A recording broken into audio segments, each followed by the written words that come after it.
इसरो 17 फरवरी को अंतरिक्ष में एक और इतिहास रचने जा रहा है। इसरो को 16वें मिशन में जीएसएलवी के लक्ष्य उपग्रह को जियोसिंक्रोनस ट्रांसफर ऑर्बिट (जीटीओ) में तैनात करना है। इस मिशन का आम आदमी की जिंदगी पर क्या असर होगा जाने। बेंगलुरु, इसरो ने गुरुवार को मौसम संबंधी उपग्रह 3DS का प्रक्षेपण करने जा रहा है, जिससे मौसम के बारे में हर बारीक जानकारी देगा। इस सैटेलाइट की मदद से मौसम का बेहतर पूर्वानुमान मिलेगा और आपदा चेतावनी में भी मदद मिलेगी। इसरो यह सैटेलाइट 17 फरवरी को लॉन्च करेगी। इस सैटेलाइट को geosynchronous satellite launch vehicle F-14 (GSLV F-14) पर लॉन्च किया जाएगा। दोस्तों, वीडियो में आगे बढ़ने से पहले वीडियो के एक लाइक करके चैनल को सब्सक्राइब करें ताकि हमारे नई वीडियो आपको सबसे पहले मिल सके।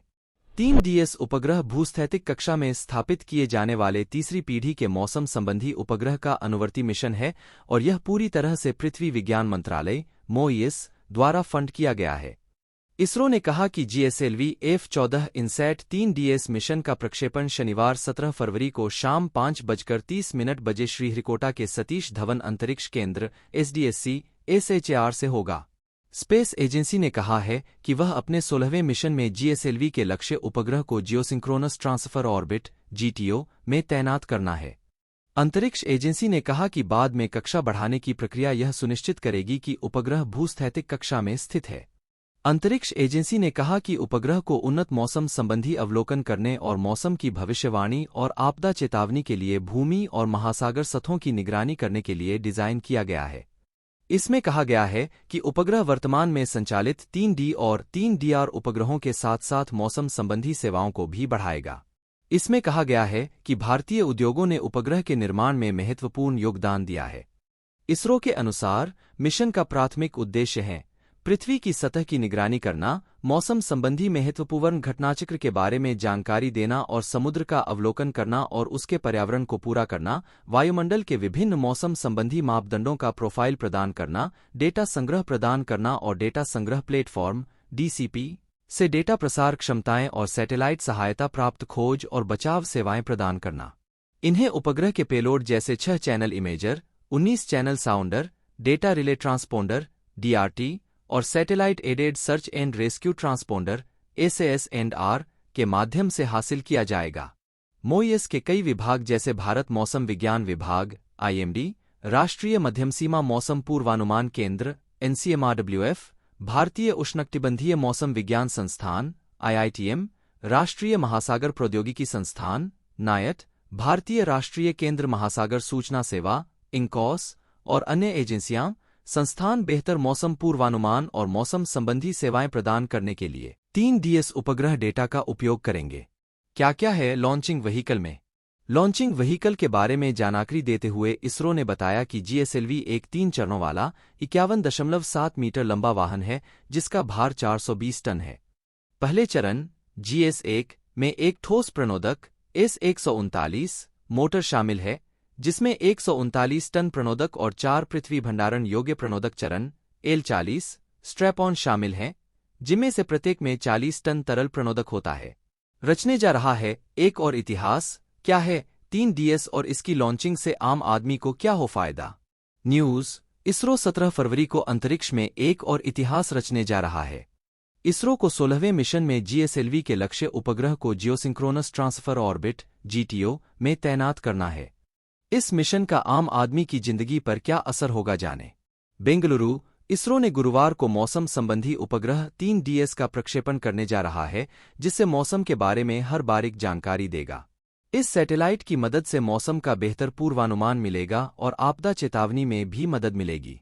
इसरो यह सैटेलाइट 17 फरवरी को लॉन्च करेगी। इस सैटेलाइट को geosynchronous satellite launch vehicle F-14 (GSLV F-14) पर लॉन्च किया जाएगा। 3DS उपग्रह भूस्थैतिक कक्षा में स्थापित किए जाने वाले तीसरी पीढ़ी के मौसम संबंधी उपग्रह का अनुवर्ती मिशन है और यह पूरी तरह से पृथ्वी विज्ञान मंत्रालय (MOEAS) द्वारा फंड किया गया है। इसरो ने कहा कि GSLV F-14 INSAT 3DS mission का प्रक्षेपण शनिवार 17 फरवरी को शाम 5:30 बजे श्रीहरिकोटा के सतीश धवन अंतरिक्ष केंद्र (SDSC) SHAR से होगा। स्पेस एजेंसी ने कहा है कि वह अपने 16वें मिशन में जीएसएलवी के लक्ष्य उपग्रह को जियोसिंक्रोनस ट्रांसफर ऑर्बिट (जीटीओ) में तैनात करना है। अंतरिक्ष एजेंसी ने कहा कि बाद में कक्षा बढ़ाने की प्रक्रिया यह सुनिश्चित करेगी कि उपग्रह भूस्थैतिक कक्षा में स्थित है। अंतरिक्ष एजेंसी ने कहा कि उपग्रह को उन्नत मौसम संबंधी अवलोकन करने और मौसम की भविष्यवाणी और आपदा चेतावनी के लिए भूमि और महासागर सतहों की निगरानी करने के लिए डिजाइन किया गया है। इसमें कहा गया है कि उपग्रह वर्तमान में संचालित 3D और 3DR उपग्रहों के साथ साथ मौसम संबंधी सेवाओं को भी बढ़ाएगा। इसमें कहा गया है कि भारतीय उद्योगों ने उपग्रह के निर्माण में महत्वपूर्ण योगदान दिया है। इसरो में बिना परीक्षा नौकरी पाने का बढ़िया मौका, बस चाहिए ये योग्यता। महिला रोबोट अंतरिक्ष में क्यों भेज रहा इसरो? व्योममित्र की क्या हैं ये खूबियां?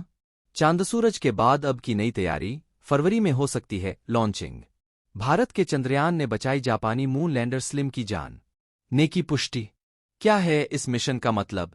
इसरो के अनुसार मिशन का प्राथमिक उद्देश्य है पृथ्वी की सतह की निगरानी करना, मौसम संबंधी महत्वपूर्ण घटनाचक्र के बारे में जानकारी देना और समुद्र का अवलोकन करना और उसके पर्यावरण को पूरा करना, वायुमंडल के विभिन्न मौसम संबंधी मापदंडों का प्रोफाइल प्रदान करना, डेटा संग्रह प्रदान करना और डेटा संग्रह प्लेटफॉर्म DCP से डेटा प्रसार क्षमताएं और सैटेलाइट सहायता प्राप्त खोज और बचाव सेवाएं प्रदान करना।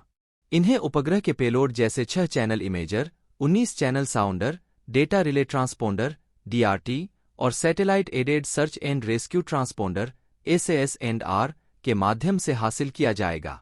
MOES के कई विभाग जैसे भारत मौसम विज्ञान विभाग IMD, राष्ट्रीय मध्यमसीमा मौसम पूर्वानुमान केंद्र NCMRWF, भारतीय उष्णकटिबंधीय मौसम विज्ञान संस्थान IITM, राष्ट्रीय महासागर प्रौद्योगिकी संस्थान NIOT, भारतीय राष्ट्रीय केंद्र महासागर सूचना सेवा INCOS और अन्य एजेंसियां संस्थान बेहतर मौसम पूर्वानुमान और मौसम संबंधी सेवाएं प्रदान करने के लिए 3DS उपग्रह डेटा का उपयोग करेंगे।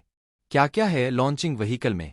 लॉन्चिंग व्हीकल के बारे में जानकारी देते हुए इसरो ने बताया कि GSLV एक 3 चरणों वाला 51.7 मीटर लंबा वाहन है जिसका भार 420 टन है। पहले चरण GS1 में एक ठोस प्रणोदक S139 मोटर शामिल है जिसमें 139 टन प्रणोदक और 4 पृथ्वी भंडारण योग्य प्रणोदक चरण L40 स्ट्रैप ऑन शामिल हैं जिनमें से प्रत्येक में 40 टन तरल प्रणोदक होता है। दूसरा चरण GS2 भी 40 टन प्रणोदक से भरा हुआ एक पृथ्वी भंडारणीय प्रणोदक चरण है। तीसरा चरण GS3 एक क्रायोजेनिक चरण है जिसमें तरल ऑक्सीजन लॉक्स और तरल हाइड्रोजन LH2 की 15 टन प्रणोदक लोडिंग होती है। इसरो ने कहा कि वायुमंडलीय शासन के दौरान उपग्रह को ऑगिव पेलोड फेयरिंग द्वारा संरक्षित किया जाता है।